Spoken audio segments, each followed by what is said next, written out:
I'm worried that my girlfriend would get in a fight. The worst thing I think of is being spiked. On a night out, I'm scared it's going to happen again. Welcome to Spiked. Hello and welcome in. My name's Bailey Plaskow and this is Spiked, a one-off documentary tackling the issues of spiking. You've already heard people's experiences and thoughts before even heading on a night out. But to understand these, we must first answer the question of what is spiking? As quoted by the NHS, spiking is where alcohol or drugs are added to someone's drink without them even knowing. They go on to say that in some cases, so-called date rape drugs may be added to someone's drink before a sexual assault is committed. I know, scary, right? Some say that the symptoms of spiking include difficulty concentrating or speaking and loss of balance and visibility problems, but the only way that we can fully understand these impacts is by drawing on previous experiences. According to figures from the UK police forces, drink spiking has more than doubled in the last 3 years, and today we're in Birmingham to meet up with a victim and to hear her story.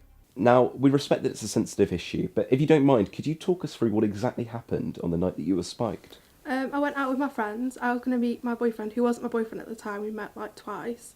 I was drinking, I was fine, and then just as he arrived, I fell to the floor and passed out. They took me to the toilets. I have no recollection of anything. One of them took a video of me, and my eyes are rolling back in my head.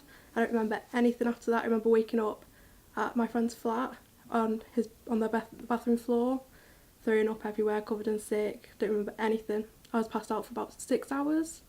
Yeah, so I got carried out by the bouncers back to my flat. Obviously, you said that you were passed out for 6 hours or so. How does it feel that someone went out of their way to make you feel like that? You lost 6 hours of your time of that night out because of someone else. Yeah, it felt horrible because I think the worst thing for me was I had no control over anything, and if someone had taken advantage of me whilst I was passed out, I wouldn't have any idea and I wouldn't know. But luckily enough, I had my friends there to help me, so no one got the chance to. Yeah, it was horrible. So, going on from the night, did you reach out for any help afterwards? And if so, what help did you receive? I didn't reach out for any help. I spoke to the club to see if I was spiked because I wasn't sure whether I just drank too much because I didn't eat much beforehand, so I wasn't sure I just drank too much. But they said that they saw the person spike my drink, but they wouldn't do anything. And I just wanted to put it behind me, really. It was a horrible night, so I didn't really want to keep thinking it and go through the police and everything. So yeah.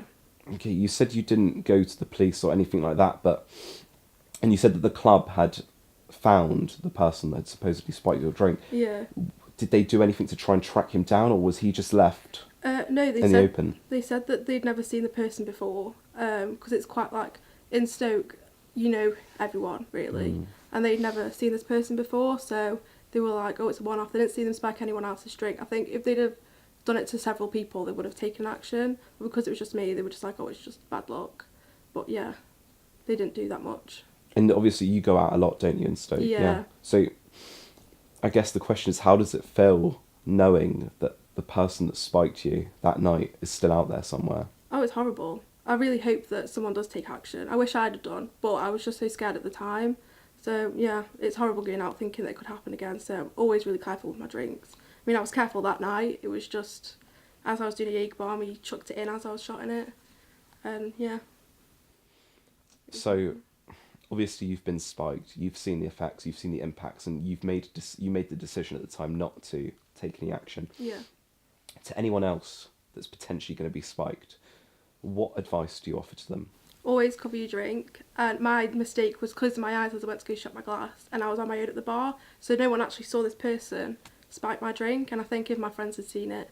So yeah, always keep your friends nearby in case you do close your eyes, because it was as simple as that. I literally just blinked and then that was it. But the question I've got for you is, do you think that anyone could get spiked? Definitely female, male, any age, any race, it doesn't matter. If someone's going to go out their way and spike you, they're going to spike you. Anyone can get spiked. As discussed earlier, drink spiking can result in sexual assault, an act that is carried out without the victim's consent. For the year ending March 2018, the police recorded 150,732 sexual offences and sexual assault cases in England and Wales. With these actions being stereotypically associated with females, it's time to meet up with a male and to see whether they're also targeted for spiking and such abuse. Alright Dom, so we respect that it's a sensitive issue, but if you don't mind, could you take us through what exactly happened on the night that you were spiked? Which time? It happened twice. We'll go with the first occurrence, and then we can move on to the second. Right, so the first one, it was first year freshers. I think it was the BCU Zoo Party event. It was at the Institute. And it was me and my mate Rowan who actually got spiked at the same time that night. We don't, neither of us have any recollection of how we got spiked or what was put in the drink. The only suspicion I can have is it might have been from a Jaeger bomb I had that I might have left on the counter for a split second. Okay. And do you recall, do you know exactly what happened on the second time as well, or was it just a similar kind of story? Well, incidentally, the second time was exactly 1 year on from the first time. It was the same event, just a slightly different venue, which thankfully now is closed down. I managed to sort of retrace my steps in the coming days, but this time was even worse. I sort of recognised the sensation of it. I was like, oh god, it's happened again. And this time I remember, just a complete blackout almost. I wake up the next day in someone's house in a bed, and I honestly thought I was dead because everything in the room was white, sunlight's beaming in, my clothes are white, everything's just white. I'm just panicking, I thought I was in purgatory or something. I genuinely thought I died until I heard a smoke alarm. Then I go downstairs, leave the house, and to this day I don't know whose house I was in. I don't know how I got there. I don't know who took me there. Obviously the first time you were spiked, you must have been horrified, petrified, really, really scared after and by it. And then the second time it just sounds like it was even worse, like a whole lot worse. Did you reach out for help after the first time? And if so, what help did you receive? No, I didn't. I just sort of went home the next morning, and I think I just slept for about 24 hours straight. Just thought, all right, I'll sleep it off. But I didn't want to say anything. I didn't say anything to me folks because I just thought, well, I told them the second time, obviously, but the first time I just thought, started uni, I don't want them panicking, I'm fine. So I've got one final question, and that's, do you feel as if your gender identifies the likelihood of whether you're going to be spiked or not? I don't think me being a male increases the likelihood of me getting spiked, but I certainly do think there's a bit of a gender bias regarding the treatment of it and the aftermath, because obviously I don't want it to happen to anyone. I think it's equally as bad, but the general response, say if it happened to a girl, it's, oh my god, how could someone do that? This is so wrong, you could have killed her, this and that. Whereas when it happens to a guy, and some people actually said this when they heard about me, they just see it as oh, stupid lads on a night out, they need to look after themselves more, this and that. So there's a lot less sympathy involved with that. Some say that in order to keep yourself safe from drink spiking, you should only accept drinks from people that you know and trust, always keep your drink with you, and that if you lose sight of your drink, you should not drink from it again. Matt Grimes is a personal tutor at Birmingham City University, and like many of the organisations out there, he's available during campus hours for students in need to come and discuss their troubles with. Matt Grimes, what is your opinion on spiking? I think it's a disgraceful thing, if I'm honest. I think people should be able to go out of a night and enjoy themselves without any fear of being spiked or put under the influence of narcotics that they haven't willingly decided to take themselves.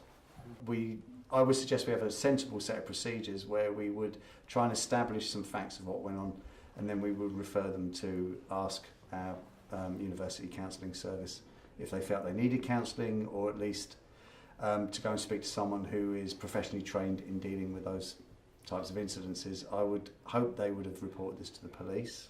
There's a number of ways. So you can now purchase particular tops that can go into bottles. So if you go into a nightclub and you're drinking from a bottle, you can buy particular caps that you can put into these that prevent people from slipping drinks in, so the flow is only outward rather than inward. But it's about being safe and being aware and just looking at your surroundings, because the thing with a lot of the drugs that are used to spike drinks, such as Rohypnol, can put you into a state of confusion where you're not really sure what you're doing. There are, I think across Birmingham, there are bar staff, particularly female bar staff, that are trained in dealing with female, it seems to be a predominantly female thing. So there are a number of female bar staff that are trained to deal with women who feel they are being harassed. If you're already in that stage, then my advice is to find somebody you know or find a friend and get them to take you home and make sure that you're safe. So, what have we learned from this documentary? Well, as picked up on by our contributors, most cases of spiking arise when the targeted individual takes their eyes off their drinks, this being commonly associated with shot-type drinks. It is in this moment that the drink is spiked and the damage is done. As scary as this may sound, you now know how to protect yourself against spiking. Remember, if you're protecting your drink, you're protecting yourself.